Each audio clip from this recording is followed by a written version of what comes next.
Hi everyone, and welcome to day 28 of our journey through the 40 days with Jesus. And as we share and bring this week to a close, we share this wonderful story once again of the reinstatement of Peter by the risen Jesus at this place called Tagtha. And I just wonder whether this is in fact the close of a story or indeed but the beginning, because as Kay and Ian shared yesterday and the day before, there's something wonderful about this story. It has inspired and encouraged many generations of Christians. And it's not just Peter's reinstatement. Jesus is also reinstating us and calling us to be the people of God as he sends us out from this place into the world to share the good news of his love. And of course, as we know, Peter left this place and went off into Jerusalem to become a fisher of a different sort, a fisher of people. And this is him on the steps of the temple in Jerusalem, preaching to thousands of people the good news of Jesus' love, but not just a story about Jesus, actually bearing witness to that love and how it had transformed his own life because of what happened on the seashore in Galilee. And today's reading sort of seems at one level to put a damper on all that, because Jesus speaks to Peter not of joy and celebration, but actually of great suffering and indeed death. And he says to Peter, "I'm telling you the truth, Peter. When you were young, you put on your own clothes and went wherever you wanted to. But when you will be old, you will stretch out your hands, and someone else will clothe you and take you where you do not want to go." And he said this to indicate the sort of death that Peter was likely to come to. And of course, what we know about Peter's life is that he probably did die in round about the year AD 64, possibly in Rome. Certainly the Catholics believe that. And he died as part of a great persecution by the Emperor Nero, when there was what was known as the Great Fire of Rome.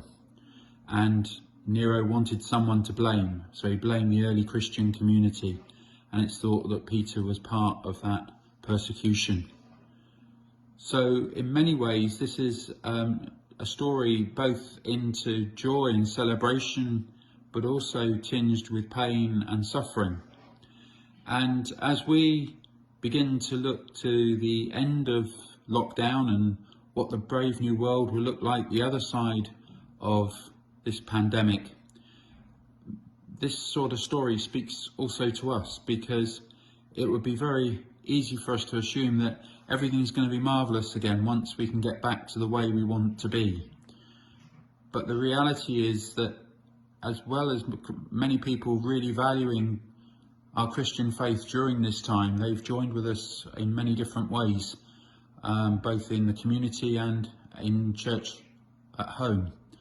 The reality is that as things begin to change and people get back to work, they get back to all the pressures that so easily crowd in upon us of finance and busyness and business, well, these great forces will indeed want to take centre stage in all our lives, including in the life of the church again.